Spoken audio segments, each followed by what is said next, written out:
A very good morning to all. तो चलिए शुरू करते हैं आज की क्लास को। अब तक हम लोगों ने हरियाणा हिस्ट्री के बारे में काफी कुछ जानी और आज की क्लास के अंदर उसी हिस्ट्री से आगे हम लोग कंटिन्यू करते हैं। तो देखो, लगभग 1 या 2 क्लास हो रहा है, मैक्सिमम कल तक आप लोग का हरियाणा कंप्लीट हो जाएगा। आज की क्लास में मैं काफी सारी चीजें कवर करवाऊंगा। ये जो हरियाणा जी के मैं कवर करवाऊंगा ये लगभग 80-90% है। 10 to 20% जो बचेगा वो आपकी फैक्चुअल इंफॉर्मेशन है, उसमें ज्यादा कुछ है नहीं।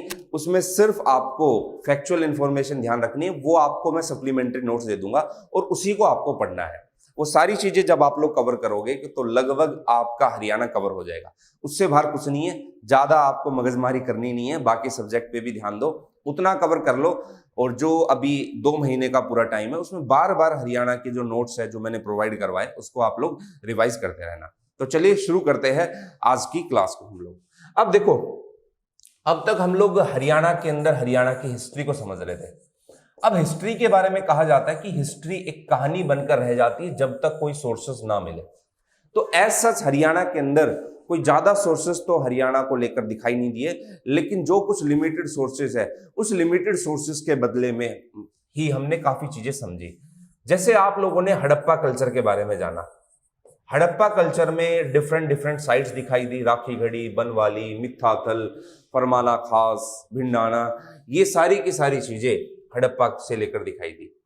अब हड़प्पा कल्चर का जो टाइम पीरियड था उसको जन एज कहा जाता है, जन काल कहा जाता है। जन के बाद, हड़प्पा कल्चर के बाद आप लोगों ने हिस्ट्री के अंदर अलग अलग रिपब्लिक पढ़े, गणराज्य पढ़े। जैसे अग्रोहा रिपब्लिक पढ़ा, कुनिंद रिपब्लिक पढ़ा, आपने अर्जुनायन पढ़ा, योद्धे रिपब्लिक पढ़ा।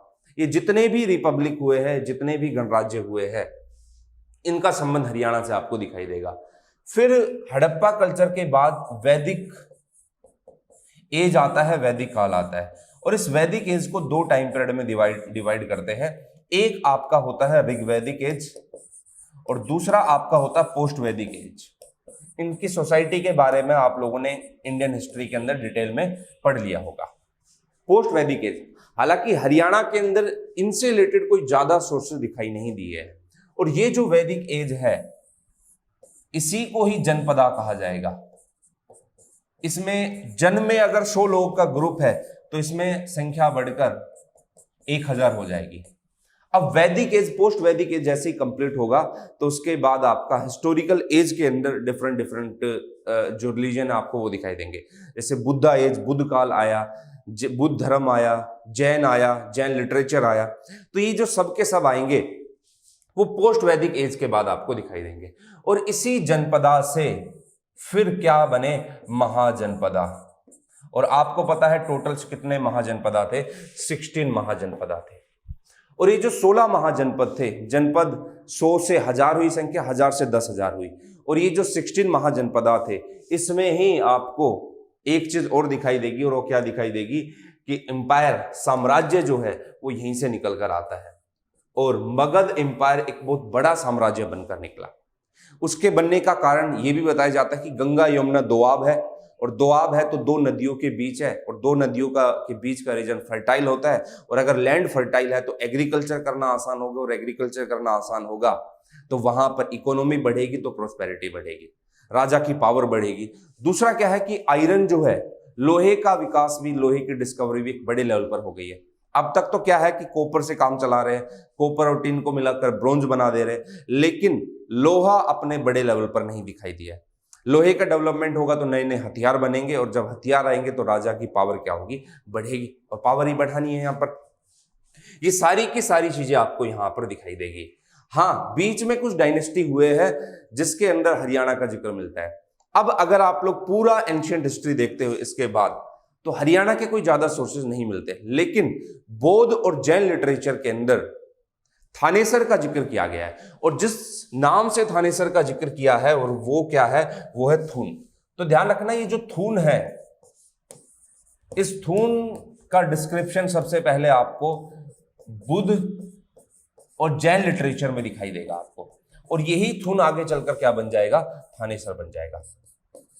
और इसी थानेसर को मुगल आइलैंड भी बोलते हैं। और यहीं पर शेख चिल्ली का मकबरा है, जिसको हरियाणा का ताजमहल कहा जाता है। तो थानेसर बनेगा। थानेसर हुआ, पेहुआ हुआ, ये मेन सेंटर हुआ करते थे, होर्स सेंटर हुआ करते थे। अब स्टार्टिंग से लेकर वैदिक एज से लेकर वर्धन डायनेस्टी के टाइम तक आपको एक ही सेंटर दिखाई देगा, और वो कौन सा है? थानेश्वर दिखाई देगा। नाग डायनेस्टी ने इस थानेसर को बसाया था, और आगे चलकर पुष्यभूति ने इसको बिल्ड किया, और जब पुष्यभूति एक इंडिपेंडेंट स्टेट के रूप में इसको क्या करता है? बनाता है। देखना एक बार, हरियाणा का जो सबसे बड़ा पार्ट है वो इस नाम से जाना जाता था, श्रीकंठ जनपद। तो जनपदा एज के अंदर भी जानते हो तो हरियाणा को श्रीकंठ जनपद कहते हैं, और बुद्ध और जैन के अंदर किस नाम से जाना गया? थून के नाम से। और आपको दिखाई देगा कि ये जो नाम है वो नाग डायनेस्टी ने दिया था। नाग डायनेस्टी ने श्रीकंठ जनपद नाम से इसको बसाया था, और फिर आगे पुष्यभूति क्या करते हैं? इस थानेसर को एक इंडिपेंडेंट किंगडम के साथ बसाते हैं, और यही थानेश्वर यहाँ पर एक टेम्पल भी है, मंदिर भी है, जो बनाया गया है किसने? पुष्यभूति ने। और आगे चलकर मराठा सदाशिवराव भाऊ ने इसका रिकंस्ट्रक्शन करवाया था। एक चीज आपको ध्यान रखनी कि इसी थानेसर को मुगल आइलैंड कहा गया है, और यहां पर शेख चिल्ली का मकबरा भी है, और ये जो शेख चिल्ली का मकबरा है इसको हरियाणा का क्या कहते हैं? हरियाणा का ताजमहल भी कहते हैं। तो ये कुछ जानकारी थी किसके बारे में? हरियाणा के थानेसर के बारे में।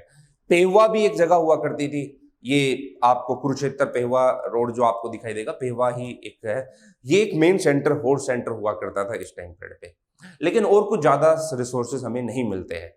टाइम पीरियड बीतता गया, हरियाणा की कुछ ज्यादा जानकारी नहीं मिलती गई, लेकिन एक डायनेस्टी ऐसी आती है, एक वंश ऐसा आता है जहां पर आपको हरियाणा के बारे में थोड़ी जानकारी मिलेगी, और उनकी मेन कैपिटल ही कौन सी थी? थानेश्वर। तो वो था पुष्यभूति या वर्धन डायनेस्टी। अब ये पुष्यभूति या वर्धन डायनेस्टी कौन थे? तो आपको दिखाई देगा 6th सेंचुरी के आसपास, जब गुप्ता एज डिक्लाइन हो चुका था, गुप्तों का पतन हो चुका था, तो गुप्त एक बड़ा साम्राज्य था। तो गुप्त साम्राज्य का जब पतन हुआ, डिक्लाइन हुआ, तो उस टाइम पे हुण जो है, हुण इंडिया के ऊपर अटैक करने लगे, और इंडिया के अंदर छोटे छोटे स्मॉलर किंगडम निकल कर आ रहे थे। और हिस्ट्री में ये हमेशा से रहा है, जब भी भारत के अंदर कोई बड़ा किंगडम टूटा है, कोई बड़ा साम्राज्य टूटा, एम्पायर टूटा है, तो छोटे छोटे राजवंश, छोटे छोटे किंगडम निकल कर आएंगे, और उसी छोटे किंगडम के अंदर आपको, ये ऐसा तो नहीं बोल सकते कि ये छोटा किंगडम है, लेकिन हाँ मानते हैं, हिस्ट्री मानती है कि आपको ये वर्धन डायनेस्टी दिखाई देगी। अच्छा, वर्धन डायनेस्टी जो ये टाइम पीरियड था 6th सेंचुरी के आसपास, इस टाइम पीरियड पे आपको दिखाई देगा वर्धन डायनेस्टी, ये पुष्यभूति जो है, ये है हरियाणा के थानेश्वर कुरुक्षेत्र में, ये इनकी कैपिटल हुआ करते थे। आगे चलकर हर्षवर्धन जो है कैपिटल को शिफ्ट करेगा, कन्नौज करेगा, और क्यों करेगा वो आज की क्लास में पता चलेगा। ये पुष्यभूति जो है हरियाणा के थानेसर के अंदर इनका मेन सेंटर है। इसके अलावा आपको दिखाई देगा कि ये जो थानेसर है,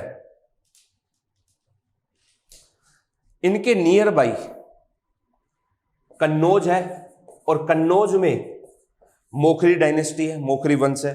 कन्नौज नीचे की तरफ आपको मालवा दिखाई देगा, मालवा के अंदर देवकुल रूलर है।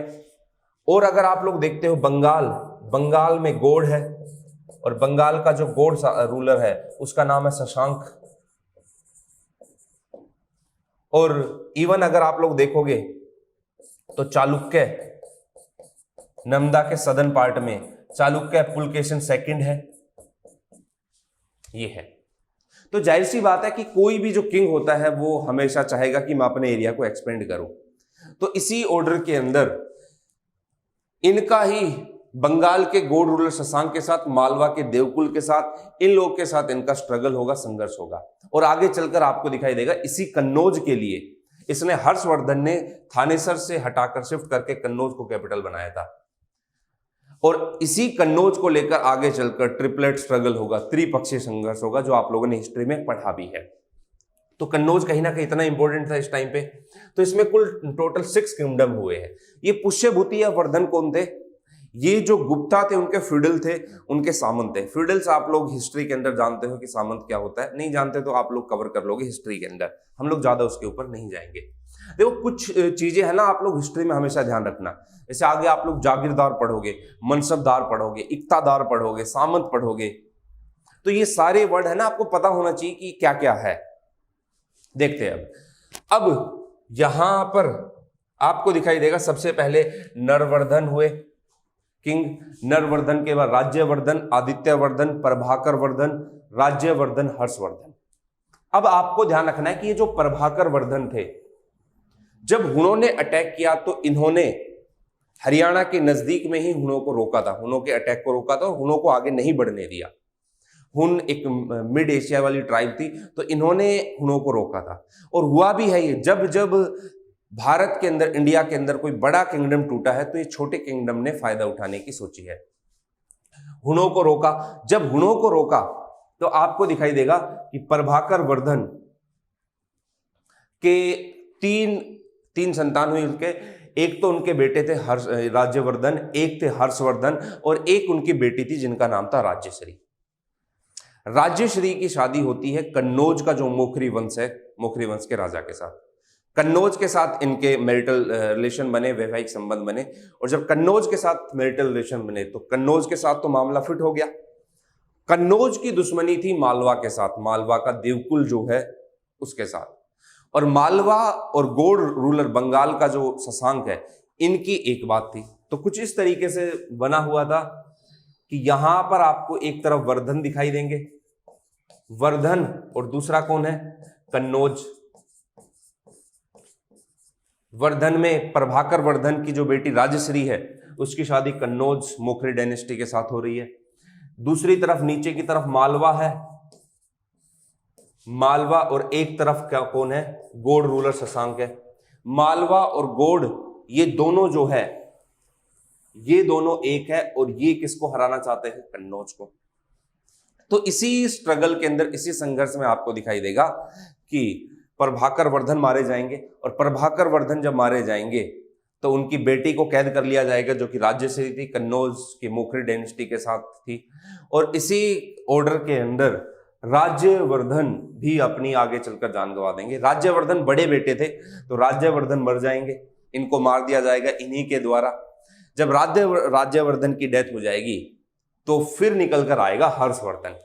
हर्षवर्धन 16 ईयर की एज में 16 साल की उम्र में गद्दी पर बैठा। जब ये 16 ईयर की एज में गद्दी पर बैठा तो इसके सामने देखो क्या क्या चैलेंजेस थे। बहन को कैद से छुटाना है, भाई की मौत का बदला लेना है और पिता की मौत का बदला लेना है, और सबकी मौत का बदला लेगा रे तेरा हर्षवर्धन। ठीक है, तो ये सबकी मौत का बदला लेना है। इसके सामने इतने सारे चैलेंजेस है। और 16 साल की उम्र में इसने गोड़ रूलर, ये जब रूलर बना तो इतने सारे चैलेंजेस, उन सब चैलेंजेस को एक्सेप्ट किया और इसने आगे चलकर गोड़ रूलर शशांक को हराया, इनको डिफीट किया, हुणों को हराया। और देखो, एक कम उम्र का एक लड़का और उसके सामने एक्सटर्नल और इंटरनल दोनों चैलेंजेस सबको पूरा कर रहा है, और उसके बाद में रोमांटिक स्टोरीज लिख रहा है। प्रियदर्शी का जैसे आप लोग देखते हो तो वो इसी के टाइम पीरियड पे लिखी गई, जो कि एक रोमांटिक स्टोरी है। तो ये सारी की सारी चीजें आप लोग को दिखाई देगी। हर्षवर्धन क्या करेगा, अपनी बहन को छुड़ाएगा। और कहा जाता है कि जब हर्षवर्धन अपनी बहन को छुड़ाने गया था तो उस टाइम पे इसकी बहन जो राज्यश्री थी वो लगभग आत्महत्या करने वाली थी। अब कितनी सच्चाई है वो तो सोर्सेस ही जाने, लेकिन स्टोरी बताई जाती है। तो ये हर्षवर्धन के टाइम पीरियड पे आपको चीजें दिखाई देगी।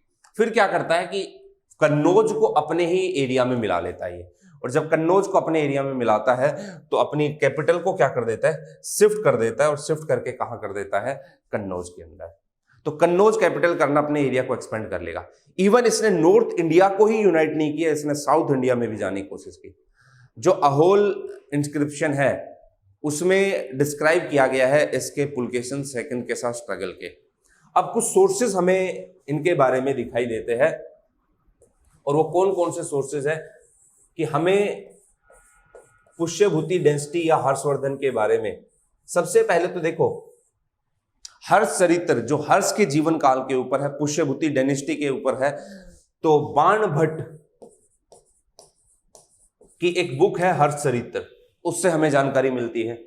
दूसरा, आप लोग देखते हो कि हर्षवर्धन के टाइम पे ही हेमसांग जो है वो इंडिया विजिट करता है, और हर्ष के एरिया के बारे में काफी डिस्क्राइब करता है। हेमसांग की जो बुक है सीयू की, इस सीयू की बुक के बारे में डिस्क्राइब किया गया है।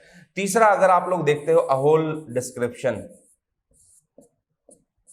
सॉरी अहोल इंक्रिप्शन, इस अहोल इंक्रिप्शन के अंदर भी किसका जिक्र किया गया है, ये पुलकेशिन सेकंड के बारे में जिक्र किया गया है। दूसरा आप लोग देखते हो कि एक बुक और दिखाई देती है आपको, जैसे फॉर एग्जांपल मैं बताऊं, राज तरंगनी जो कि कल्हण ने लिखी है, कश्मीर के बारे में बताती है। उस राज तरंगनी कल्हण की जो राज तरंगनी बुक है उसमें भी किसका जिक्र मिलता है, वर्धन डायनेस्टी का मिलता है। तो ये कुछ इंक्रिप्शन है, कुछ बुक्स है जो किसको डिस्क्राइब करती है, इसको। जैसे लास्ट टाइम शायद ये क्वेश्चन पूछा गया था कि ह्वेनसांग किसके टाइम पीरियड पे आया था, और इसको यात्रियों का राजकुमार भी बोलते हैं, प्रिंसेस ऑफ ट्रेवलर भी बोलते हैं, क्योंकि इसने वो सारी जानकारी इकट्ठा की थी जो पहले के जो या ट्रेवलर आ चुके थे इंडिया के अंदर, और फिर इनकी बुक आई कौन सी, सीयू की। थोड़ा सा आपको ये भी ध्यान रखना है कि कौन किसके टाइम पीरियड पे आया, किसने कौन सी बुक लिखी। जैसे एक बार यूपी पीसीएस में ये बुक पूछा था कि यिंतु किसकी बुक है,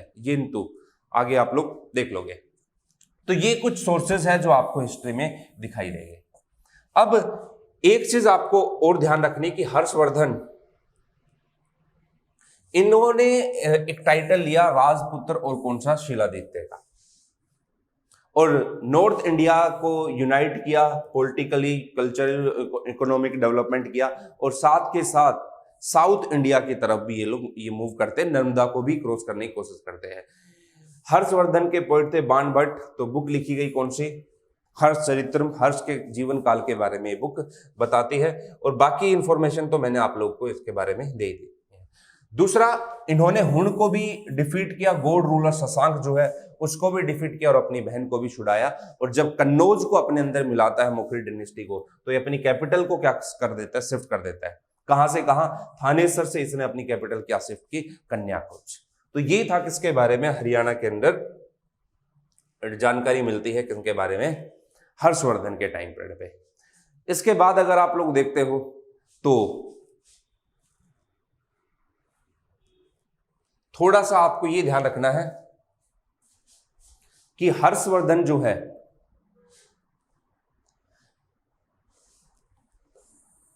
स्टेट जो डिवाइड होता था वो प्रांतों में होता था, प्रोविंसेस में, और प्रोविंस जो है वो भुक्ति के अंदर डिवाइड होता था। इसका एडमिनिस्ट्रेशन कुछ इस तरीके से था। मैं ज्यादा चीजें यहां पर नहीं बता रहा हूं, लेकिन बेसिक जो चीजें है वो टच कर रहा हूं जो हरियाणा के पर्सपेक्टिव से आपके लिए इंपॉर्टेंट है। तो स्टेट को प्रोविंस में, प्रांत में, और प्रोविंस जो होगा वो भुक्ति के अंदर डिवाइस होगा।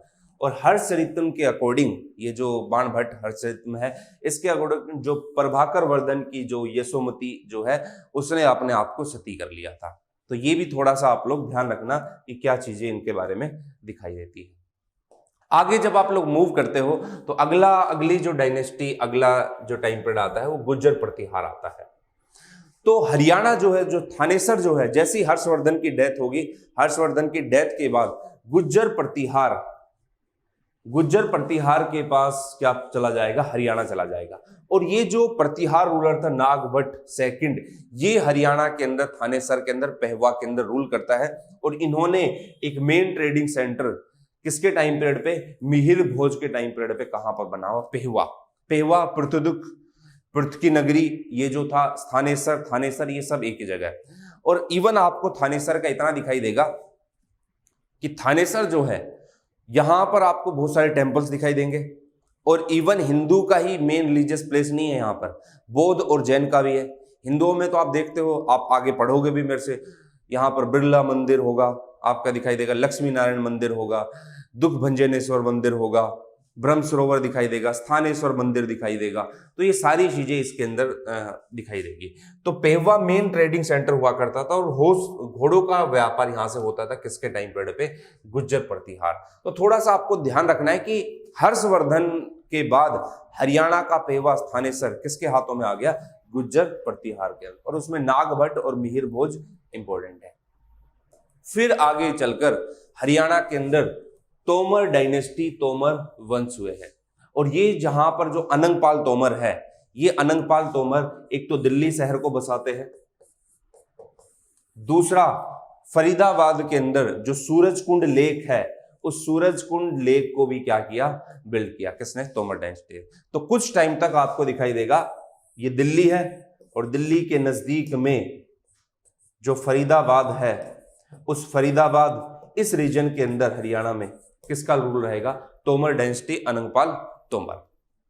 ठीक है, ये सूरजकुंड लेक के बारे में मैंने आप लोग को पहले बताया है। इसकी जो शेप है वो राइज होते हुए सूरज जैसी है, और अनंगपुर डैम आपको नियर बाई दिखाई देगा। फिर टाइम पीरियड आता है हरियाणा के अंदर, जो मिडेवल हिस्ट्री हरियाणा की स्टार्ट होती है उसके अंदर, और इन्वेजन हुए। सबसे पहले आपको पता है इन्वेजन के बहुत सारे रीजन है, कारण है, मैं ज्यादा उसके ऊपर नहीं जा रहा हूं क्योंकि वो मेरा टॉपिक नहीं है। देखो, महमूद गजनवी, ये सारी चीजें आप लोग को भरत सर ने करा दी है मिडेवल हिस्ट्री के अंदर। हरियाणा के पर्सपेक्टिव में जो चीजें हैं फैक्चुअल, वो हम लोग देख रहे हैं। तो ये जो महमूद गजनवी है, गजनी का शासक, ये 1009 से 1014 तक थानेसर के अंदर अटैक करता है। और जब ये थानेसर के अंदर अटैक करता है तो यहां पर इसने यहाँ के मंदिरों को तोड़ा, और चक्र स्वामी की जो मूर्ति थी उसको ये लूट ले गया। और आगे चलकर आपको दिखाई देगा कि यहां से जो गजनी का सन था मसूद, इसने हिसार के हासी के ऊपर भी अटैक किया था। तो इन्होंने मंदिर को तोड़ा हरियाणा के। दूसरा क्या था, हरियाणा के अंदर जो हासी वाला क्षेत्र है उसके ऊपर भी अटैक किया, और वहां पर भी इमारतों को तोड़ा, मंदिरों को तोड़ा। तो हरियाणा के अंदर भी महमूद गजनवी का अटैक होता है, ऐसा नहीं कि नहीं हुआ। और कहां पर हुआ और किसको लूट ले गया? चक्र स्वामी की मूर्ति को लूट ले गया। देखते हैं अब आगे। महमूद गजनवी के बाद अगला कौन आता है जो अटैक करता है? वो था मोहम्मद गोरी। इस मोहम्मद गोरी के बारे में आपको हरियाणा के पर्सपेक्टिव में दो चीजें ध्यान रखनी है। सबसे पहले तो बैटल ऑफ तराइन, ये जो हुआ था 1191 में, 1191 में। इसी को बैटल ऑफ तरोरी भी कहा जाता है, या इसी को बैटल ऑफ तरावड़ी भी कहा जाता है। तो ध्यान रखना, तराइन, तरावड़ी, तरोरी, ये सब एक ही क्षेत्र के नाम है, और वो कौन सा है? अपना करनाल। बैटल ऑफ करनाल अलग है, जो नादिर शाह और मोहम्मद शाह रंगीला के साथ हुई थी। ये है बैटल ऑफ तराइन। इस बैटल ऑफ तराइन के अंदर जो मोहम्मद गोरी, गोर का शासक था, गजनी से वहां से चलता है, तबारेदिन भटिंडा लाहौर में आता है। और जब ये हरियाणा मतलब भारत के अंदर एंट्री करता है तो पृथ्वीराज थर्ड, पृथ्वीराज चौहान, उसके साथ इसकी लड़ाई होती है। और इस लड़ाई के अंदर आपको दिखाई देगा तरोरी या फिर तरावड़ी के अंदर हासी का जो रूलर था कौन? गोविंद राय। ये आपको पॉइंट ध्यान रखना है, वो इसके साथ लड़ता है। और बहुत सारे छोटे छोटे किंगडम थे। तराइन के अंदर लड़ाई होती है, और आप लोग इसके बारे में फर्स्ट बैटल और सेकंड बैटल के बारे में आप लोगों ने खूब सुना होगा। कैसे? जैसे आपको दिखाई देगा कि पहले इस फर्स्ट बैटल के अंदर मोहम्मद गोरी अटैक करता है, और मोहम्मद गोरी जब अटैक करता है तो मोहम्मद गोरी हार जाता है। और 1 साल तक फिर वो अपने युद्ध के अंदर जुट गया। और वहां पृथ्वीराज चौहान को क्या पता था कि मोहम्मद गोरी दोबारा से आएगा।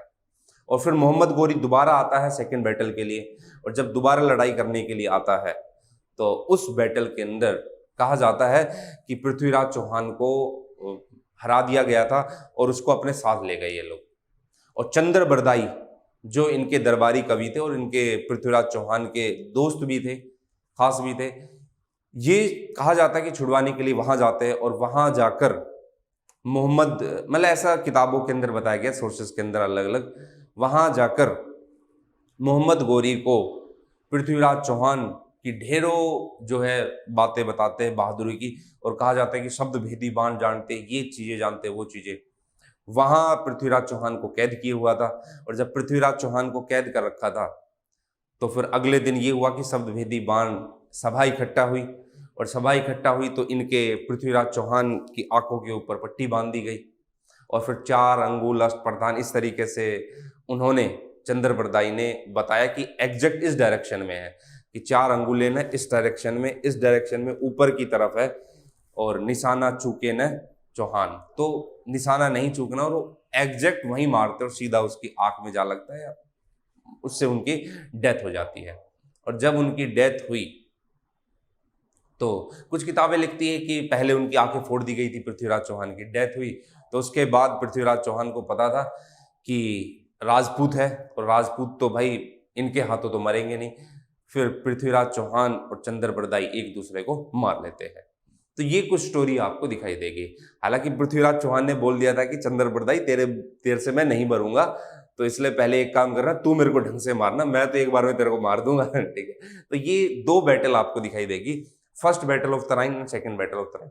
देखो यार, पढ़ाने को तो मैं ये दोनों बैटल है ना, चाहे आप मेरे से 3-3 4-4 घंटे पढ़ लो, लेकिन रिलेवेंस मेरे को इन चीजों की नहीं लगती। वो इररिलेवेंट होगा कि मैं आपको फालतू की स्टोरी सुनाऊं, क्योंकि मेरे को हरियाणा की बहुत सारी चीजें करानी हो ना, इतना आपके पास टाइम है कि आप उसको बैठ के आराम से उतना बड़े इम्तिहान से समझो या पढ़ो, और ना उस चीज का अभी कोई रिलेवेंस होगा कि वो इतने डीप में चीजें की जाए, क्योंकि हमें बहुत सारी चीजें अभी कवर करनी है।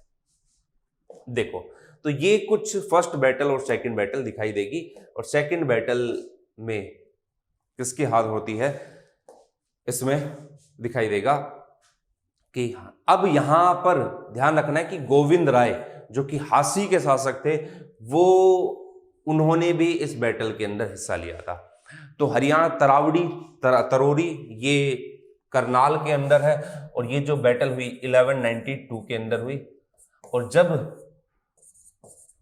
बैटल हुई तो उसके बाद होता क्या है, इस बैटल के बाद स्लेव डायनेस्टी, दास वंश या फिर गुलाम वंश का रूलर आ जाएगा, और मोहम्मद गोरी के बाद कुतुबुद्दीन ऐबक जो कि उसका क्या था, उसका गुलाम था, उसका रूल आ जाएगा। अब इसी कुतुबुद्दीन ऐबक को हम लोग दिल्ली सल्तनत के नाम से जानते हैं। अब थोड़ा सा मैं आप लोग को बता देता हूं कि दिल्ली सल्तनत 1206 से लेके ये लगभग क्या, पानीपत की पहली लड़ाई कब, 1526 तक ये रहा। और कौन कौन सी डायनेस्टी हुई इस टाइम पे, गुलाम डायनेस्टी आपको दिखाई देगी, दूसरा खिलजी डायनेस्टी आपको दिखाई देगी, तीसरा तुगलक,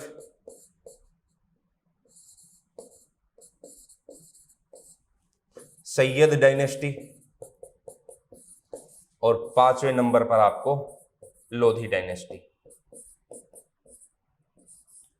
ये वंश आपको दिखाई देंगे कहां पर, दिल्ली सल्तनत के अंदर। और ये जितने भी थे, गुलाम, खिलजी, सैयद, तुगलक, सैयद और लोधी, ये सब अपने आप को सुल्तान बोलते थे। दे वर gained A title of sultan. और जैसे ही लोधी डायनेस्टी होगी तो उसके बाद आपको दिखाई देगा मुगल एज, मुगल काल। और मुगल के अंदर आपको बाबर, हुमायूं, अकबर, जहांगीर, शाहजहां, औरंगजेब, और उसके बाद फिर पोस्ट मुगला एज, उसमें लगभग 11 रूलर रहे हैं, उसके ऊपर ज्यादा हम लोग नहीं जाएंगे। और ये जो मुगल रूलर थे, ये अपने आप को बादशाह या फिर पादशाह टाइटल देते थे। अब थोड़ा सा मैं आप लोग को बताता हूं कि सुल्तान और बादशाह में क्या डिफरेंस होता था, क्या फर्क होता था। देखो, दिल्ली डायनेस्टी के जितने भी रूलर हैं वो अपने नाम के आगे क्या लगाते थे, सुल्तान। ये क्या लगा रहे, बादशाह या बादशाह। होता क्या था कि जो सुल्तान होता था और जो बादशाह होता था, दोनों में क्या फर्क है। सुल्तान एक्चुअल में सामने तो रूलर के रूप में दिखाई दे रहा है, लेकिन इसको एक सर्टिफाइड लेटर लेकर आना पड़ता था कि मैं सुल्तान हूं, मैं दिल्ली का सुल्तान हूं, दिल्ली सल्तनत का सुल्तान हूं। और वो सर्टिफाइड लेटर खलीफा से मिलता था। तो थ्योरेटिकली आपको दिखाई देगा कि दिल्ली सल्तनत का हेड खलीफा ही हुआ करता था। और जो सर्टिफाइड लेटर ये लोग लेकर आते थे, उसको इस टाइम पे सनद कहा जाता था। आप लोग बोलते ना कि यार सनद लिया स्कूल से, अपने हरियाणा में बोलते हैं जा रे छोरे सनद लिया, है ना। ठीक है, तो वो जो सनद है वो एक सर्टिफाइड लेटर है। तो इसका मतलब ये हुआ कि सुल्तान जो होगा, सुल्तान सामने तो दिखाई दे रहा है कि वो रूलर है, राजा है, लेकिन उसको भी सर्टिफिकेट लेकर आना पड़ेगा, सनद लेकर आनी पड़ेगी। कहां से, खलीफा से। लेकिन जब ये पानीपत का फर्स्ट युद्ध बैटल हुई, इस पानीपत की फर्स्ट बैटल के अंदर बाबर इब्राहिम लोदी को जब डिफीट करेगा, तो उसके बाद बादशाह और पादशाह का टाइटल आ जाएगा, और ये बादशाह और पादशाह एक ही होगा। इनको कोई सनद, कोई इस सर्टिफिकेशन लेटर की रिक्वायरमेंट एज सच नहीं पड़ेगी। तो ये कुछ स्टोरी आपको यहां पर दिखाई देगी। तो आइए एक बार एक एक करके थोड़ी बहुत जानकारी समझ लेते हैं। स्लेव डायनेस्टी, एक ही ध्यान रखना आपको, स्लेव डायनेस्टी के अंदर कुतुबुद्दीन ऐबक के बाद आराम शाह आए, आराम शाह के बाद आराम कर रहे थे आराम से, आपको दिखाई देगा इल्तुतमिश आए, तुर्क चहलगानी, ये सारी चीजें आप लोग पढ़ोगे, आप हिस्ट्री के अंदर पूरा पढ़ लेना। अब यहां पर इंपॉर्टेंट क्या है, वो है रजिया सुल्तान। ये इल्तुतमिश की बेटी थी और मुस्लिम के अंदर यही चीज यहां पर वो हुआ। कैथल के अंदर इन्हीं के डाकुओं ने, गुंडों ने इनकी हत्या कर दी थी। और कैथल के अंदर बाबा लदाना रोड पर जब आप लोग जाओगे ना, तो वहां पर कुछ किलोमीटर पर आपको कैथल पर इनकी मजार दिखाई देगी। तो ये पहली महिला थी मिडिवल इंडिया की जो गद्दी पर बैठी थी। सबसे बड़ी प्रॉब्लम तो महिला होना, और ऐसा लिखा भी जाता है, इतिहासकार हिस्टोरियन लिखते हैं कि इसकी सबसे बड़ी गलती यही थी कि ये महिला थी। यहाँ के लोग को ये चीज पसंद नहीं आई, और फिर गाना भी एक फेमस हुआ कि रजिया गुंडों में फंस गई, ठीक है। तो वो इसी वजह से कि भाई इनके ही गुंडों ने, डाकुओं ने इनकी हत्या कर दी थी, आसपास के ने। पहला तो ये। दूसरा क्या है कि जो रजिया सुल्तान थी, प्रॉब्लम क्या दिखाई देगी रजिया सुल्तान के टाइम पे, कि अल्तुनिया जो कि भटिंडा के गवर्नर थे, इनके साथ इनकी शादी होती है और उन्हीं के साथ ये मारी जाती है, डाकू दोनों को मार देते। इनके नजदीक में ही कब्र भी बनाई गई है। कैथल के अंदर पहला तो महिला होना सबसे बड़ा वो माना गया। दूसरा, इन्होंने पर्दा प्रथा को त्याग दिया था कि पर्दे को अडॉप्ट नहीं करना है, तो मुस्लिम नाराज हुए। और दूसरा ये था कि इनके जो सगे संबंधी थे वो भी इनके साथ नहीं थे, और आगे चलकर फिर उनका खामियाजा इनको भुगतना पड़ा। फिर एक चीज आपको दिखाई देगी कि आगे चलकर नसरुद्दीन आए, और उसके बाद फिर आपके बलबन आते हैं। बलबन जो है दिल्ली के सुल्तान बनते हैं 1266 के अंदर। सबसे इंपॉर्टेंट पॉइंट जो आपको ध्यान रखना है कि बलबन, इसने लोह और रक्त की नीति दी थी, ब्लड और तलवार से काम करना उसकी नीति दी थी। बलबन के बारे में लास्ट में लिखा जाता है कि जब बलबन की डेथ हुई तो फाइनली जनता को राजा से और राजा को जनता से मुक्ति मिल गई। तुर्क चहलगानी को इन्होंने समाप्त कर दिया था, इतनी पावर बढ़ गई थी। तो गोपालगिरी का जो फोर्ट है, इन्होंने पहले तो मेवात को डिस्ट्रॉय किया, और दूसरा गोपालगिरी का जो किला है दिल्ली गुड़गांव बॉर्डर के नजदीक आपको दिखाई देगा, उसको इन्होंने क्या किया था, कंस्ट्रक्ट किया था। सबसे इंपॉर्टेंट पॉइंट आपको ये गोपालगिरी का फोर्ट ध्यान रखना है बलबन के बारे में। मैं आपको हरियाणा की ही जानकारी दूंगा, दूसरी जानकारी नहीं दूंगा, ठीक है। चलो, तो ध्यान रखना मेवात के साथ इनका स्ट्रगल हुआ।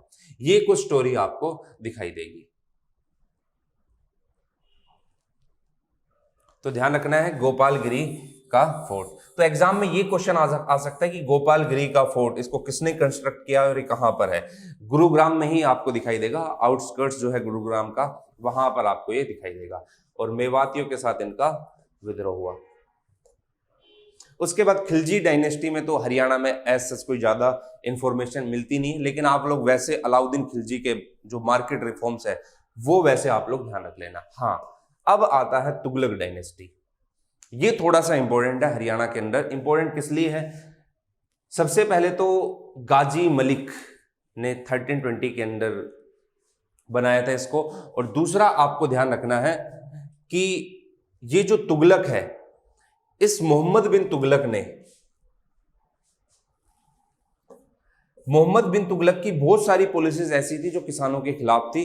तो इन्हीं के टाइम पे कैथल के अंदर क्या होता है, एक विद्रोह होता है, और फिरोज शाह तुगलक हिसार जैसे शहर को बसाते हैं। फतेहाबाद जैसे शहर को फतेह चंद के नाम पर जो बसाता, उस शहर को भी इनके टाइम पे, तुगलक के टाइम पीरियड पे बसाया गया। और दूसरा आपको दिखाई देगा कि हरियाणा के इनकी जो पॉलिसीज थी किसानों को लेकर, गुरुग्राम हुआ, कैथल हुआ, सुनाम हुआ, समाना हुआ, सोनीपत वाला आज का जो क्षेत्र हुआ, यहाँ के किसानों ने रेवेन्यू भी देना बंद कर दिया। तो कैथल के अंदर क्या होता है, एक पूरा का पूरा रिवोल्ट होता है, एक विद्रोह होता है। वो कौन सा था? फर्स्ट रिवोल्ट ऑफ कैथल के नाम से उसको जाना जाता है। तो ध्यान रखना, कैथल का पहला रिवोल्ट कब हुआ? 1343 के अंदर हुआ। ये एक पहला पीजेंट रिवोल्ट था इस टाइम पे जो हरियाणा के अंदर हुआ, ठीक है। तो इस फिरोज शाह तुगलक ने क्या किया, जैसे दिखाई देगा, फिरोजपुर, हिसार, फिरोजाबाद, फतेहाबाद, फतेह खान के नाम पर ये शहर बसाया। और क्या करता है, हिसार के अंदर एक किले का निर्माण भी करता है, और वहां पर कैनाल्स भी बनवाता है, नहरें भी बनवाता है। जिसको इंडो पर्शियन लैंग्वेज में राजवाहा भी कहा गया, और जो गोहाना गांव था वहां पर भी ये क्या करता है, विजिट करता है। तो ये कुछ स्टोरी आपको कैथल के बारे में थोड़ा सा आपको दिखाई देगी।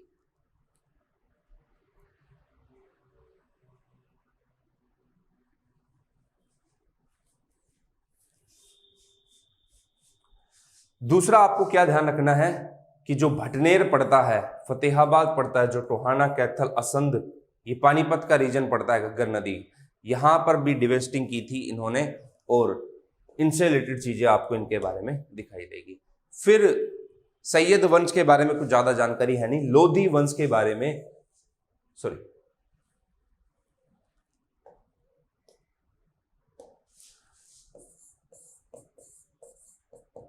लोधी डायनेस्टी के बारे में आपको चीजें दिखाई देगी, लोधी वंश। और इसके अंदर भी आपको फर्स्ट बैटल ऑफ पानीपत ध्यान रखनी है, क्योंकि उसी के बाद किसका टाइम पीरियड आएगा, बाबर जो है, अगर फर्स्ट बैटल ऑफ पानीपत नहीं होती तो कहा जाता है कि फर्स्ट बैटल अगर नहीं होती तो आज ताजमहल नहीं होता, आज इतनी इमारतें नहीं होती, लाल किला नहीं होता। लेकिन यार वो तो एक कहने वाली बात है, ऐसा तो हम बोलेंगे कि अगर फर्स्ट वर्ल्ड वॉर नहीं हुआ होता तो शायद सेकंड वर्ल्ड वॉर नहीं होता, second world war, first world war नहीं होता तो वो सब चीजें नहीं दिखाई देती। क्या होता नहीं होता, वो तो एक अलग चीज है, लेकिन आप और हम जरूर होते। देखो, तो फर्स्ट बैटल ऑफ पानीपत है, आपको पता है इब्राहिम लोदी और बाबर के बीच में लड़ी गई।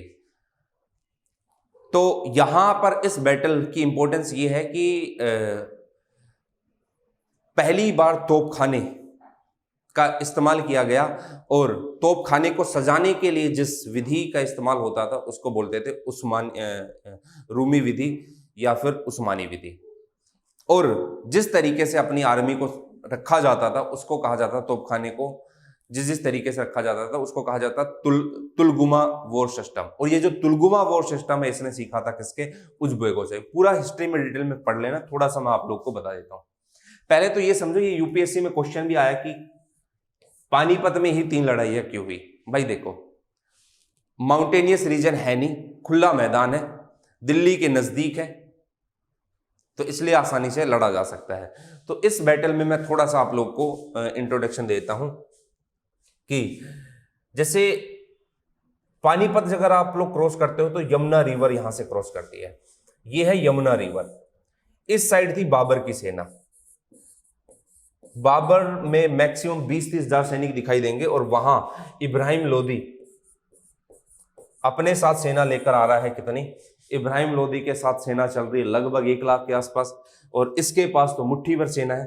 तो ये बाबर क्या करता है, बाबर यहां पर इस यमुना नदी पर इसके पैरेलली 7 किलोमीटर लंबा एक पूरा का पूरा कुआं या खुदाई कर देता है, 7 किलोमीटर। एक सेना रखी उसने यहां पर, एक सेना रखी उसने यहां पर, और बीच में यहां पर उसने रखे तीरंदाज जो तीर चलाते थे। तो हुआ क्या कि जब सेना इस साइड से आई तो तीरंदाजों ने लगातार तीर चलाने शुरू कर दिए, और इस वाली सेना ने यहां से घेरना शुरू किया, और इस वाली सेना ने यहां से घेरना शुरू किया। यही तुलगमा वॉर सिस्टम था जो इसने सीखा था, चक्रव्यूह बसाना एक तरीके का। और इस बैटल के अंदर अपनी सूझबूझ के साथ बाबर ने किसको हरा दिया, इब्राहिम लोदी को हरा दिया। तो फर्स्ट बैटल के अंदर आपको ये चीजें दिखाई देंगी। जब ये बैटल हुई तो बैटल के बाद बाबर ने अपने क्षेत्र को 4 हिस्सों में बांट दिया। अब देखो, बाबर 1526 से 30 तक रहा, और पानीपत की लड़ाई, खानवा की लड़ाई,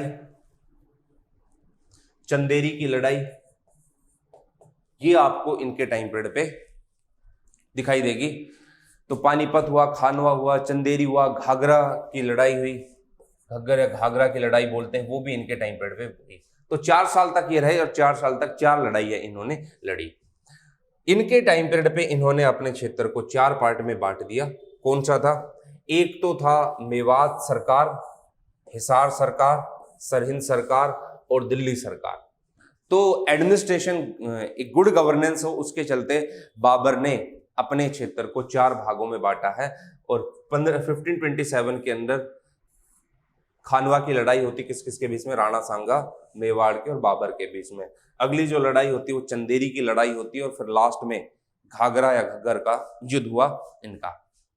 तो ये कुछ बाबर की लड़ाई आपको यहां पर दिखाई देगी।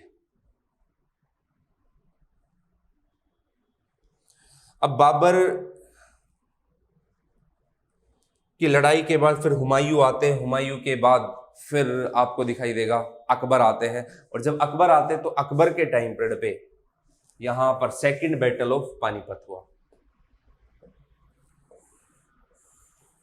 सेकंड बैटल ऑफ पानीपत हुआ और सेकंड बैटल ऑफ पानीपत के अंदर जो हेमू है, हेमचंद्र है, ये क्या होता है अकबर और हेमू के बीच में हुई और ये आखिरी रूलर था। इसमें हेमू की हार होती है। तो ये इस टाइम पीरियड पे आखिरी जो है इंडियन या हिंदू रूलर आपको दिखाई देगा जो सेकंड बैटल में जिसकी हार होती है। और इस बैटल में कहा जाता है कि हेमू इतना ज्यादा मैनेजमेंट वाला व्यक्ति था कि काफी ढंग से लड़ सकता था, लेकिन कहा जाता है कि टाइम पीरियड ऐसा रहा है कि आज भी कई हिस्टोरियन विश्वास नहीं करते इस चीज के ऊपर कि सेकंड बैटल के अंदर हेमू की हार हुई। वरना इतना जबरदस्त आदमी, इतना मैनेजमेंट वाला आदमी, वो हार कैसे सकता है, ये भी आज के टाइम पे एक विषय बना हुआ है। वो एक कहावत चलती है ना हमारे यहाँ पर कि भाई जब किस्मत खराब हो ना तो ऊंट पे बैठे हुए आदमी को भी कुत्ता काट ले। तो सेम कंडीशन इस टाइम पे हेमू की रही है। यहाँ पर अकबर का कोई ज्यादा वो नहीं दिखाई देगा। बैरम खान को भेजा था अकबर ने और यहाँ पर हेमू लड़ने के लिए आया था। 1556 के अंदर ये लड़ाई हुई और यहां पर इसकी हार होती है।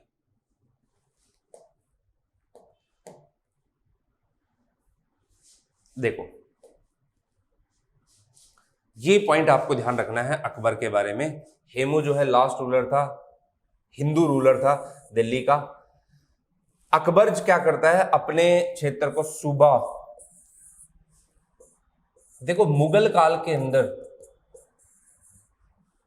जो प्रांत है उस प्रांत की छोटी इकाई आपको दिखाई देगी सूबा, और सूबे का हेड आगे चलकर कौन दिखाई देगा आपको, सूबेदार।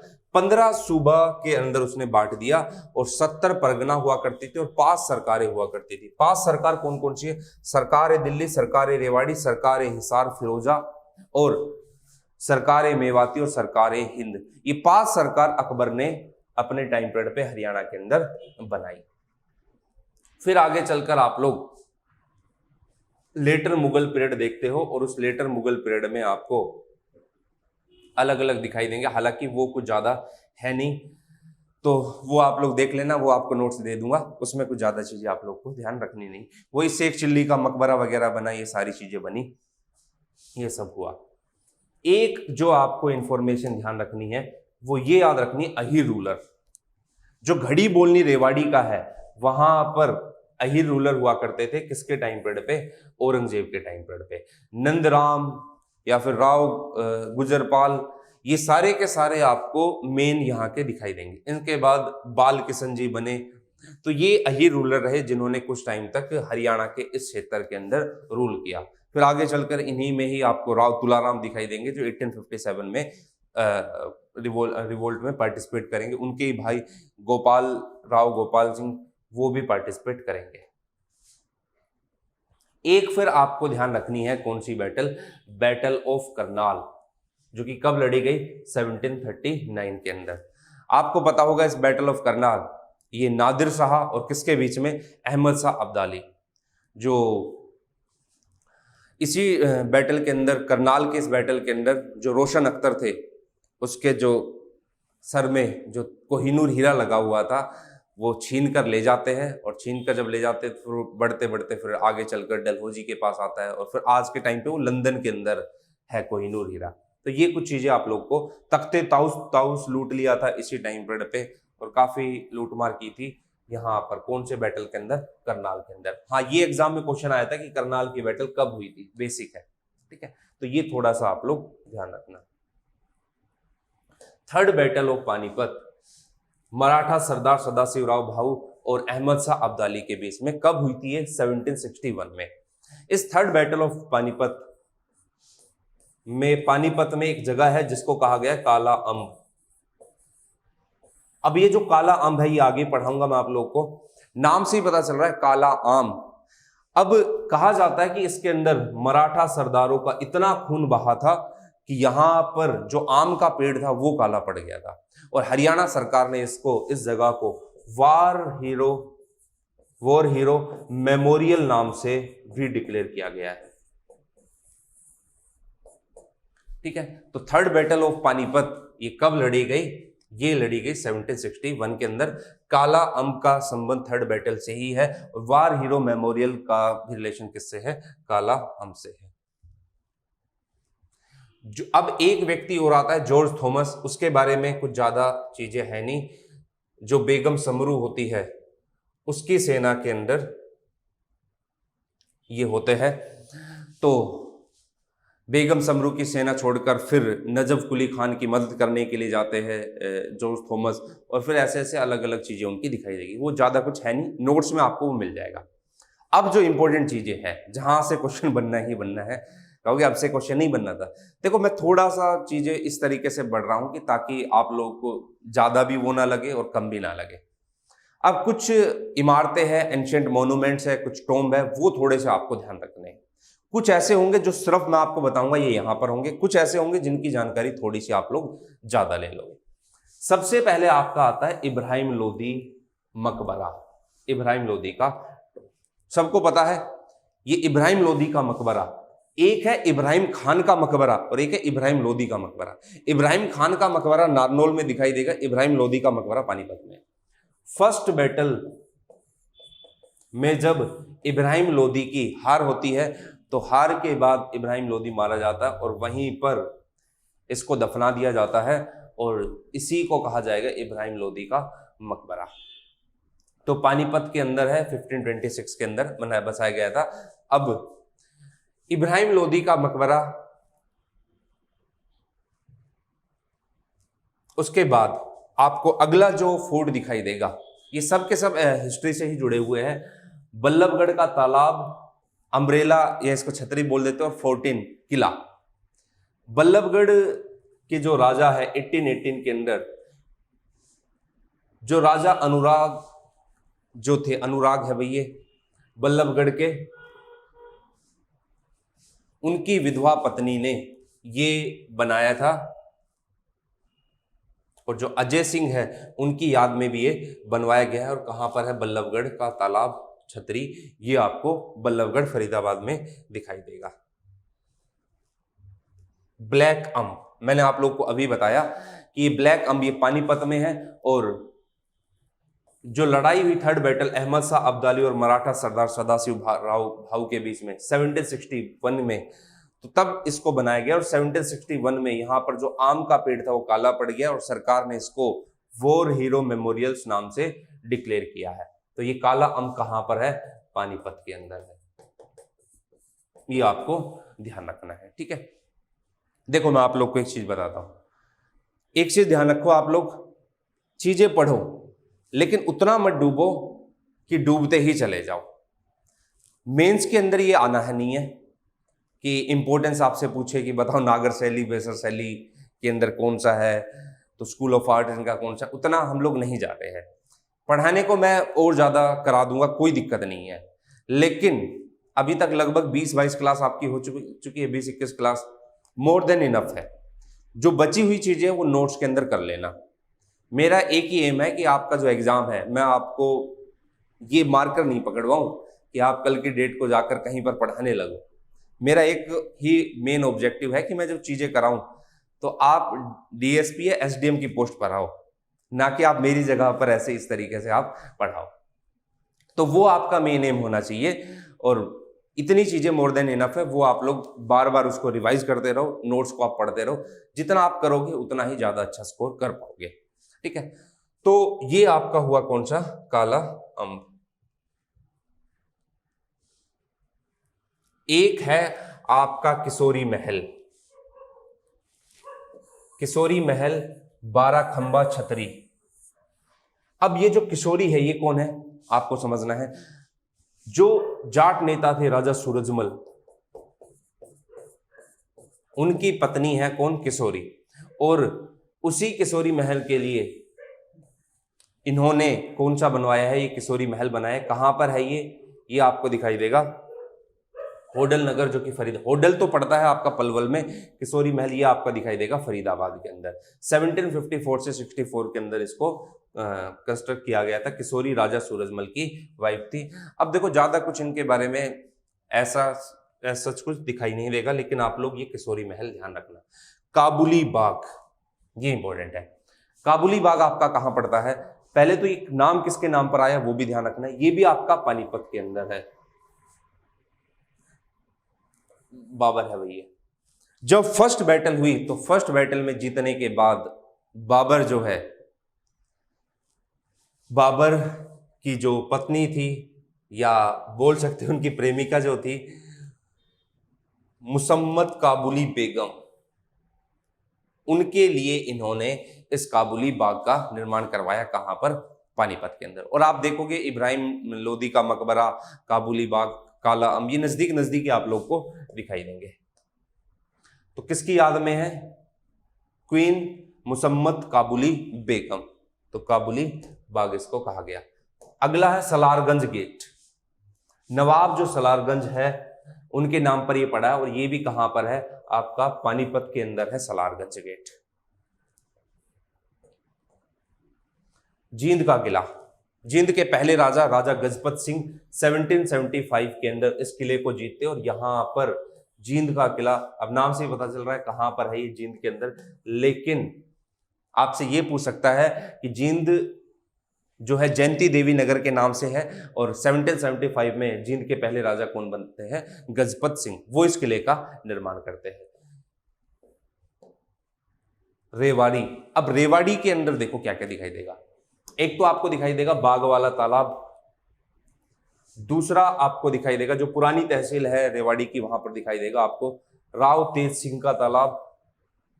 जो राव तेज सिंह है 1810 से लेके 10 से 15 तक इसको बनाया गया था, और ये एज ए ड्रेनेज सिस्टम इसका यूज किया गया था। तेज सिंह के नाम पर ध्यान रखना, बाग वाला तालाब के नाम पर ध्यान रखना। हाँ, एक चीज और बताता हूं, कल की डेट को अगर एग्जाम में कोई भी ऐसा क्वेश्चन आ जाए रेंडमली जिसका आंसर आपको नहीं पता है और आपको टिक करना है, लेकिन उसके नाम के आगे राव लिखा हुआ, तो ध्यान रखना कि वो रेवाड़ी में ही मिलेगा।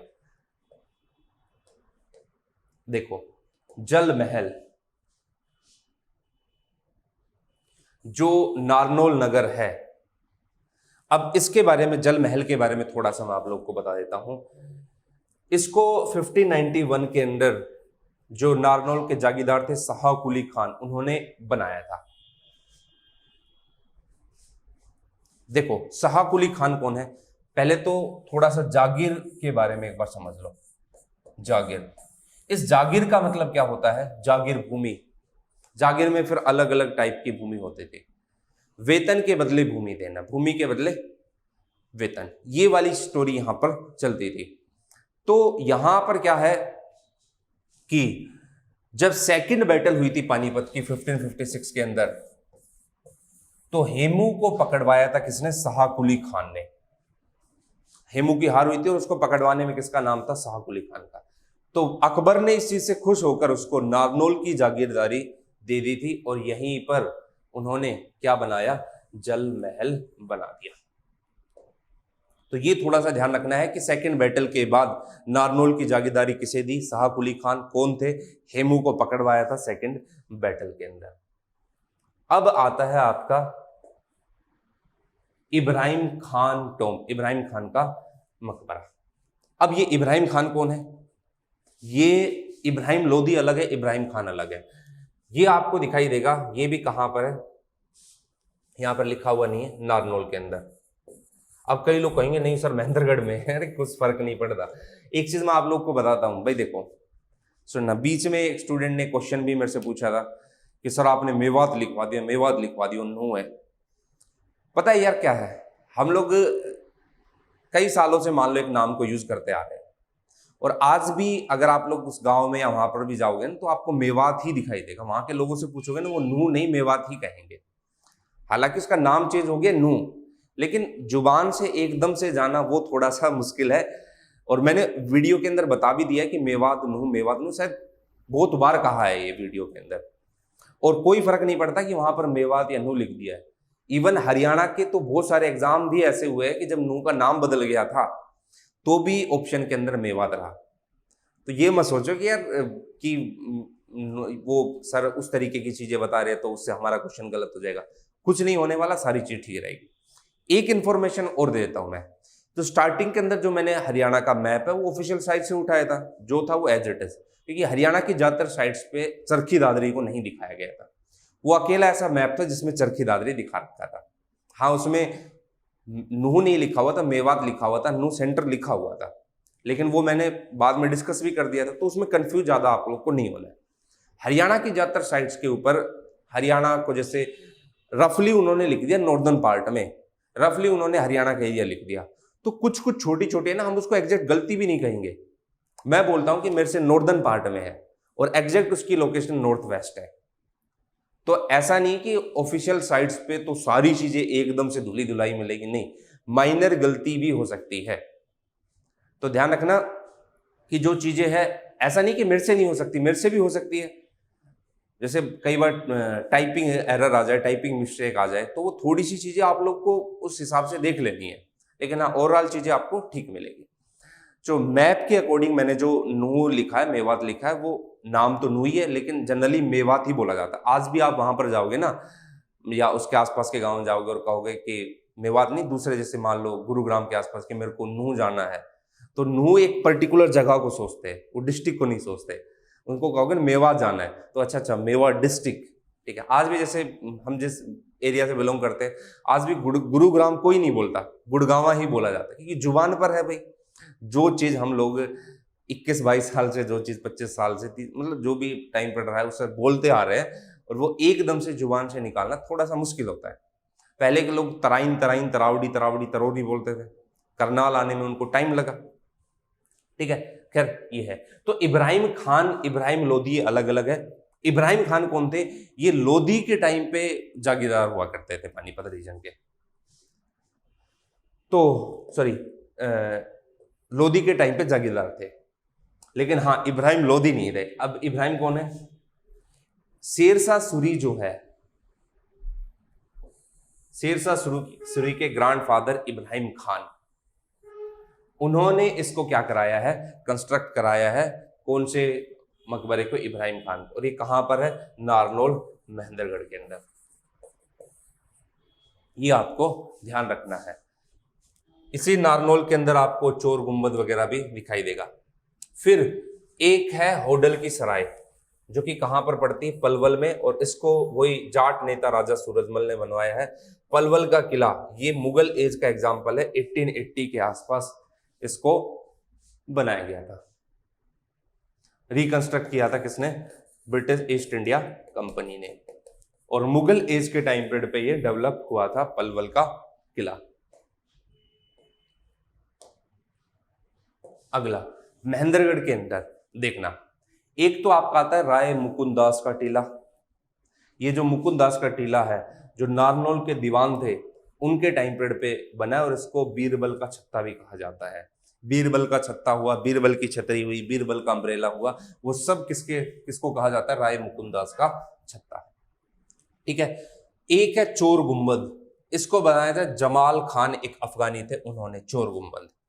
इसको बता देता हूं, ये है ना, जब आप इसको देखोगे तो आज के टाइम पे तो ये सब इमारतें ना जर्जर हो चुकी है, कुछ नहीं बचा है, क्योंकि मेरी एजुकेशन उसी एरिया से हुई है, तो इसलिए मैंने उसको देखा भी हुआ है। हरियाणा के लगभग सारे हिस्से को मैंने देखा हुआ है, मतलब वैसे पढ़ा हुआ नहीं है, पढ़ना एक अलग चीज है, लेकिन देखना एक अलग चीज होती है। तो चोर गुम्बद जो है, अगर आप लोग आउटस्कर्ट्स में जाओगे नारनौल में, तो एक टाइम पर ऐसा था कि महेंद्रगढ़ में चोरी होती थी और सारे चोर है ना यहीं जाकर छुपते थे, तो इसको नाम ही दे दिया फिर आगे चलकर क्या? चोर गुम्बद। अब है एक मिर्जा अली की बावड़ी, शाह विलायत का टोम, शाह कुली खान का मकबरा, ये सब के सब मिर्जा अली, शाह विलायत या शाह कुली खान, ये सब आपको कहाँ मिलेंगे? महेंद्रगढ़ के अंदर। अगर महेंद्रगढ़ ऑप्शन में ना हो, नारनौल हो, तो ये मत बोल देना कि सर ने तो महेंद्रगढ़ ही बताया है और वही टिक करके आएंगे, नहीं, ठीक है, ये आपको ध्यान रखना है। अब आगे बढ़ते हैं। बीरबल का रंग महल, एक गांव पड़ता है, कौन सा गांव? बुढ़िया। बीरबल आपको पता है कि अकबर के 9 रत्न में से एक रत्न थे, कौन? बीरबल। और बुढ़िया जो नाम की जगह थी वहां पर बीरबल ने इस रंग महल को बनाया था और चोरी छुपे जाते थे वहां पर। और रंग महल है तो आप सोच सकते होंगे कैसा महल रहा होगा, रंगीन मिजाज के आसन भी रहे हैं, कौन? बीरबल। तो ये बुढ़िया नाम की जगह है यमुनानगर में, वहां पर है। एक है चनेटी का स्तूप, चनेटी स्तूप जो है वो यमुनानगर के जगाधरी के अंदर है, ये आपको ध्यान रखना है। देखो, गौकर्ण का तालाब, एक आपको ध्यान रखना है, कर्ण लेक, कर्ण का किला, एक गौकर्ण तालाब, यह है रोहतक में। कर्ण एक तो आपको कुरुक्षेत्र से दिखाई देगा, एक जो कर्ण लेक है वो आपको कहां से दिखाई देगी? करनाल से, ठीक है। कर्ण नगरी कौन सी है? करनाल है। और गौकर्ण का तालाब कहां पर आपको दिखाई देगा? रोहतक के अंदर दिखाई देगा। अगला है फोर्ट ऑफ राजा नाहर सिंह। राजा नाहर सिंह बल्लभगढ़ के राजा थे और फरीदाबाद बल्लभगढ़ के अंदर ये बसा हुआ है। अब आती है महत्वपूर्ण कुछ जो अपनी मस्जिदें हैं वो। सबसे पहले तो देखते हैं कौन सी? दीनी मस्जिद। ये दीनी मस्जिद आपको दिखाई देगा जो भिवानी स्टैंड है उसके नजदीक में आपको बहुत सारी मस्जिदें आपको दिखाई देगी, रोहतक के अंदर है। और यहां पर हुआ क्या कि आप लोग अगर देखते हो दीनी मस्जिद, पहले टेंपल हुआ करता था, टेंपल को हटाकर मस्जिद बनाई, महावीर का टेंपल हुआ करता था, फिर टेंपल बनाया और इस तरीके से फिर मस्जिद इस तरीके की आपको दिखाई देगी। तो सबसे पहले यहां पर टेंपल हुआ करता था और माना जाता है कि ये लगभग 1100 ईयर ओल्ड पुराना टेंपल है। और औरंगजेब के टाइम पीरियड पे इसको एक किसका रूप दे दिया गया था? मस्जिद का रूप दे दिया गया था। और 1947 के बाद इसको दोबारा किस में बना दिया गया? टेंपल के अंदर। तो ध्यान रखना, औरंगजेब के टाइम पीरियड पे इसको महावीर टेंपल को तोड़कर क्या बनाया गया? मस्जिद। और फिर दोबारा इसको 47 के बाद इसको टेंपल में कन्वर्ट कर दिया गया था। लेकिन एग्जाम के अंदर क्वेश्चन आता है, इंपॉर्टेंट पढ़ाऊंगा और कुछ जो मस्जिद वो है वो आपको नोट्स वगैरह पीडीएफ में और मिल जाएगी जो बिल्कुल छोटी छोटी है। अब ये है अलीवर्दी की मस्जिद, ये कहां पर है? गुरुग्राम के अंदर ही, गुरुग्राम के आउटस्कर्ट्स पे आपको मिलेगी। और सराय अलीवर्दी ये गांव भी है वहां पर। जैसे आप लोग दिल्ली साइड से जब आउटस्कर्ट से गुरुग्राम में एंट्री करते हैं तो वहां पर आपको सराय अलीवर्दी गांव मिलेगा, पुल के नजदीक, रेलवे स्टेशन के नजदीक, मतलब गुरुग्राम नहीं, जो आउटर वाला रेलवे स्टेशन है उसके नजदीक आपको ये दिखाई देगा। तो अलाउद्दीन खिलजी के टाइम पीरियड का ये एग्जाम्पल है। ये मस्जिद आपको सराय अलीवर्दी की दिखाई देगी।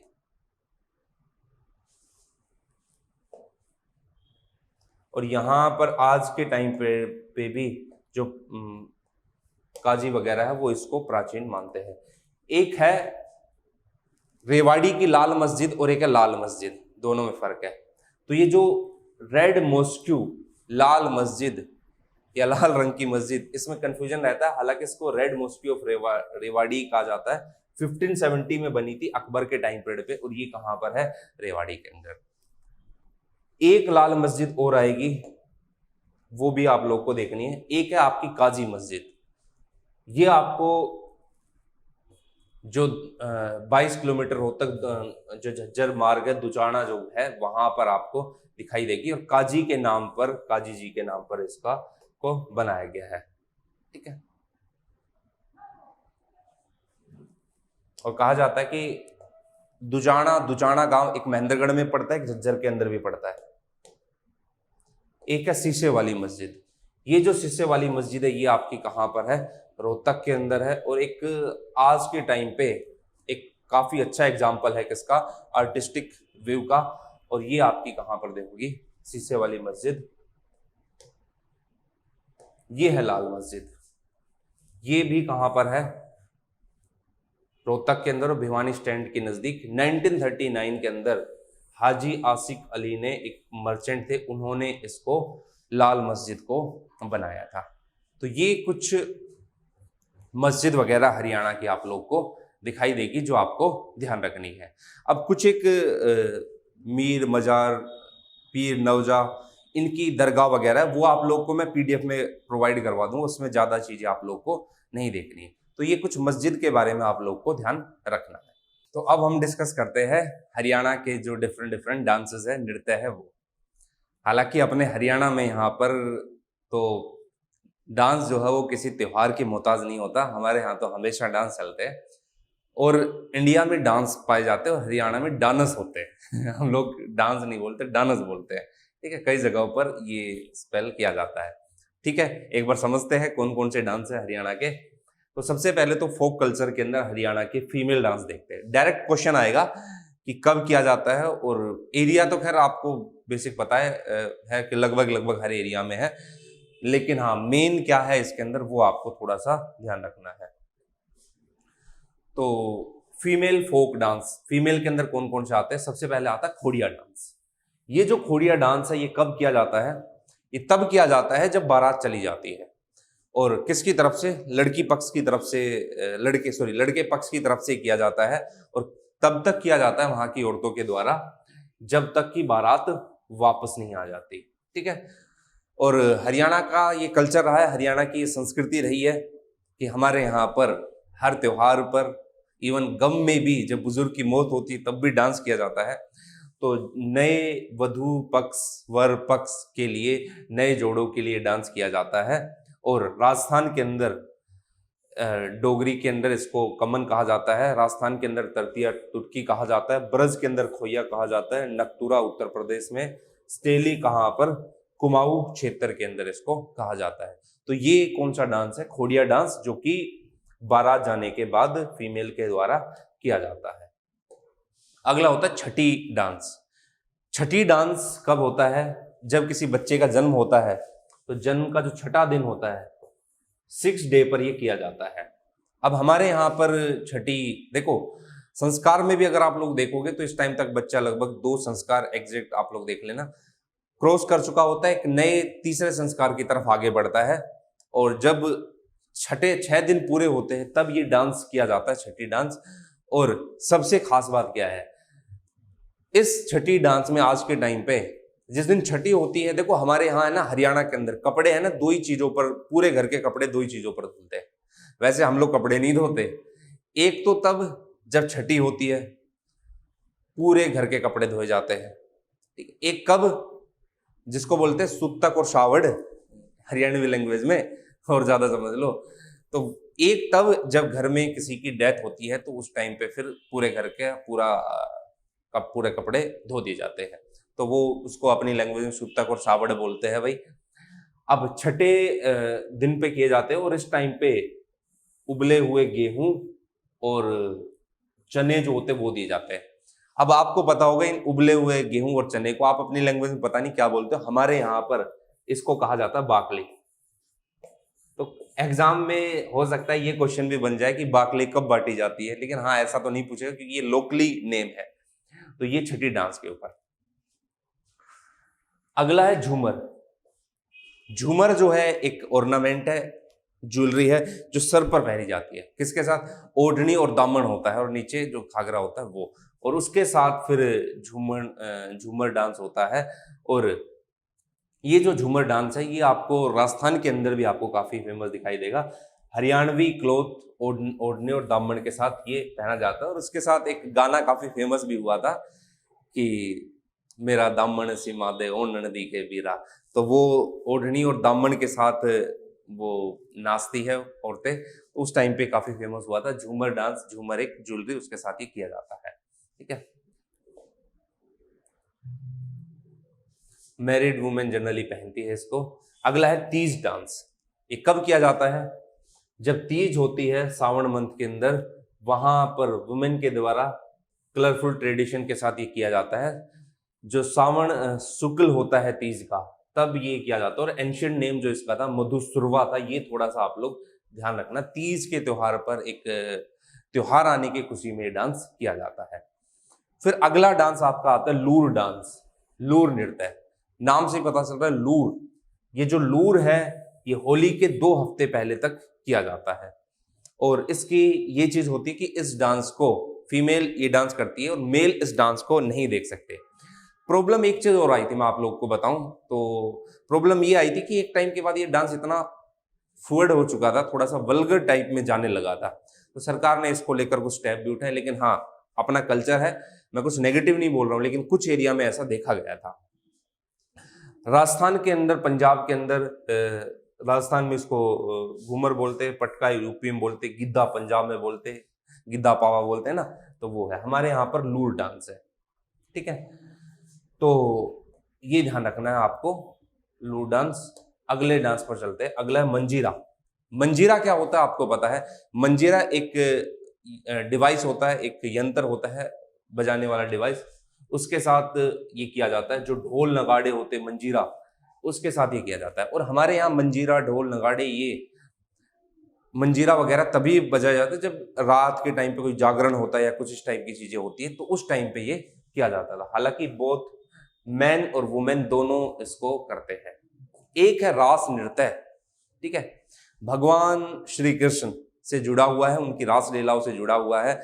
बांसुरी बजाते थे और गोपियों को इम्प्रेस करते थे। आज के टाइम पे तो इम्प्रेस किसी और तरीके से ही किया जाता है। अब लॉर्ड कृष्णा, जो भगवान कृष्ण है, उससे जुड़ा हुआ नृत्य है रास नृत्य। अब इस रास को भी 2 टाइप में डिवाइड किया गया है, एक है तांडव और एक है लास्य। अब अगर आप इसको भगवान शिव के साथ जोड़ते हुए देखते हो तो तांडव, भगवान शिव तांडव तब क्या करते जब उनको क्रोध आता था, गुस्सा आता था, उनकी तीसरी आंख खुल जाती थी। लास्य पार्वती जी क्या करती थी, एक प्रेम का सिंबल होता था। लेकिन इसके अंदर, इस रास नृत्य में जो तांडव है वो मेल डोमिनेटेड डांस है और लास्य जो है वो फीमेल डोमिनेटेड डांस है। और ये जो डांस है काफी फेमस है होडल के अंदर, पलवल के अंदर और बल्लभगढ़ के अंदर। होटल है भाई, होडल लिखा हुआ है, ठीक है, वहां पर ये काफी फेमस है रास डांस। अगला है खेड़ा डांस। ये जो खेड़ा डांस है, ये ध्यान रखना, सोरो का, गम का, शोक का। अब शोक कब होता है? जब किसी की डेथ हो जाए, और किसी जवान की डेथ होती तब नहीं किया जाता ये। घर में सबसे बुजुर्ग की जब डेथ होती है ना, तो उस टाइम पे ढोल नगाड़े गाए जाते हैं, 16 अंतिम संस्कार को पूरा करते हैं और उस टाइम पे इस डांस को परफॉर्म किया जाता है। तो सबसे बुजुर्ग पर्सन की डेथ के टाइम पे ये खेड़ा डांस किया जाता है। अगला फिर वही घूमर डांस आ गया। ये फेमस है राजस्थान के अंदर। ये होली जैसे फेस्टिवल के अंदर गगनौर पूजा जो होती है तीज के टाइम पे, उस टाइम पे भी ये किया जाता है। तो डांसर क्या होते हैं, 2 रो में खुद को डिवाइड कर लेते हैं और इसको कहरवा ताल के साथ, जो गाने की जो ताल है, राग ताल आप लोगों ने सुना होगा, उसके साथ इसको परफॉर्म किया जाता है। ये था आपका घूमर डांस। गनगौर या गगनौर भी बोल देते हैं इसको। ये है भिवानी का जो एरिया है, हिसार भिवानी का, सिरसा का, उस क्षेत्र में किया जाता है।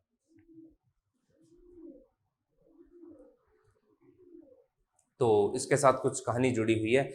जो गनगौर जो है, सती जो हुई थी, उसके साथ इसकी स्टोरी आपको दिखाई देगी। ये गनगौर डांस हिसार, फतेहाबाद, इस रीजन में आपको दिखाई देगा।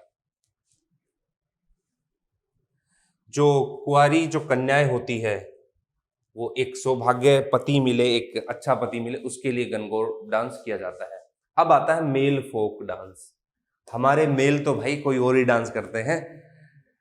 जो मेल फोक डांस होता है, फ्लूट के साथ, बीन के साथ, ढोलक के साथ, करताल के साथ, एक्सट्रैक्टर के साथ, इन सब के साथ किया जाता है, डफ के साथ। तो धमाल डांस सबसे पहले आता है, धमाल नृत्य। माना जाता है कि महाभारत टाइम का ये डांस है और